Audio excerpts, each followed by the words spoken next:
En caricaturant à peine, l'agriculture réunionnaise au sortir de la Seconde Guerre mondiale, c'est de la canne à sucre dans les bas et dans les hauts, du géranium et du vétiver. Et partout de grandes propriétés, héritage des anciennes concessions du battant des lames au sommet des montagnes. Les meilleures terres de ces grands domaines étaient exploitées de façon moderne et productive par de gros planteurs ou par les usiniers.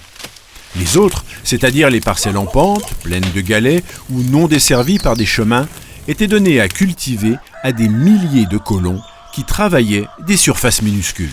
Combien travaillez-vous de golettes? Maintenant, il reste 800 golettes. Et vous, monsieur Grandin? 800 golettes en canne. 400 golettes. 600 golettes en canne. 600 golettes en canne. 1000 golettes. Ce sont des bonnes terres? Oh non, c'est des terres de dernière catégorie.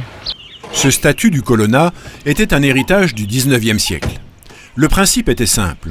Le propriétaire imposait les cultures, le colon s'en occupait.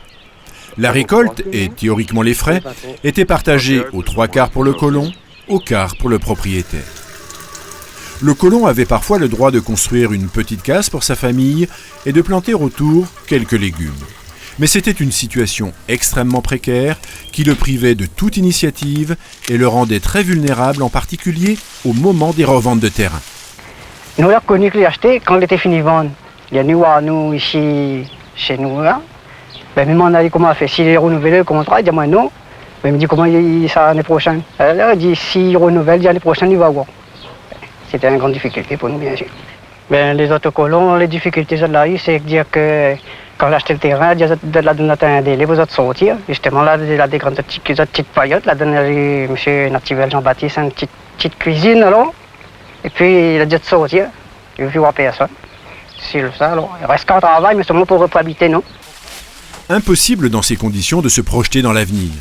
Souvent, les propriétaires étaient aux abonnés absents, les colons vivotaient, et avec eux des milliers d'hectares qui auraient pu être bien mieux mis en valeur. Dans ces conditions-là, pourquoi restez-vous colon? Ben, parce qu'on ne peut pas acheter un morceau de terre. On est obligé de rester colon. Je suis obligé de rester colon parce qu'il ne m'a pas d'argent pour acheter un petit terrain.